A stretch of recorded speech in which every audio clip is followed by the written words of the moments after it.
7 June ৰাতিপুৱা 10 বজাত মেট্ৰিকৰ ফলাফল ঘোষণা কৰিব। ইতিমধ্যে 14টা ৱেবছাইট আৰু এটা এপ মুকলি কৰিছে। এই 14টা ৱেবছাইটৰ লিংক মোৰ ভিডিঅ' ডেছক্ৰিপশ্যনত দি দিম। আপুনি ৱেবছাইটৰ জৰিয়তে ৰিজাল্ট চেক কৰিব পাৰিব। মই আপোনাক সাজেষ্ট কৰিম আপুনি ৱেবছাইটতকৈ এপৰ জৰিয়তে সকলোতকৈ আগত ৰিজাল্ট চেক কৰিব পাৰিব। এই এপ ডাউনলোড কৰিবলৈ হ'লে আপুনি প্লে ষ্টৰত গৈ সাৰ্চ কৰিব SEBA ৰিজাল্ট 2022। সাৰ্চ কৰাৰ লগে লগে আপোনাৰ সময়ত এনেকুৱা ইণ্টাৰফেচ অপেন হ'ব। সো প্ৰথমে আপুনি ডাউনলোড কৰি ল'ব আৰু তাৰপিছত আপুনি অপেনত ক্লিক কৰিব।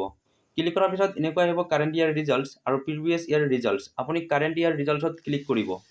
ক্লিক কৰাৰ পিছত আপোনাৰ মোবাইল নাম আৰু ষ্টাডি আপুনি কোন শ্ৰেণীত পঢ়ি আছে সেইটো দি দিব আৰু ৰেজিষ্টাৰত ক্লিক কৰি দিব।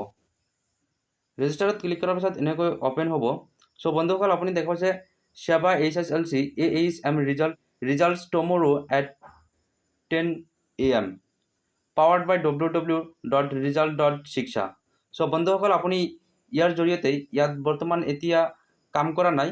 যেতিয়া ৰিজাল্ট ডিক্লেয়াৰ কৰিব তেতিয়া ইয়াত আপডেট হৈ ইয়াত অপশ্যন আহিব আপোনাৰ ৰোল আৰু ৰোল নাম্বাৰ লিখিবলৈ ইয়াত ঠাই দিয়া থাকিব। সো বন্ধুসকল আপুনি ৱেবছাইটতকৈ আপুনি এই এপৰ জৰিয়তে সকলোতকৈ আগত আপোনাৰ ৰিজাল্ট চাব পাৰিব।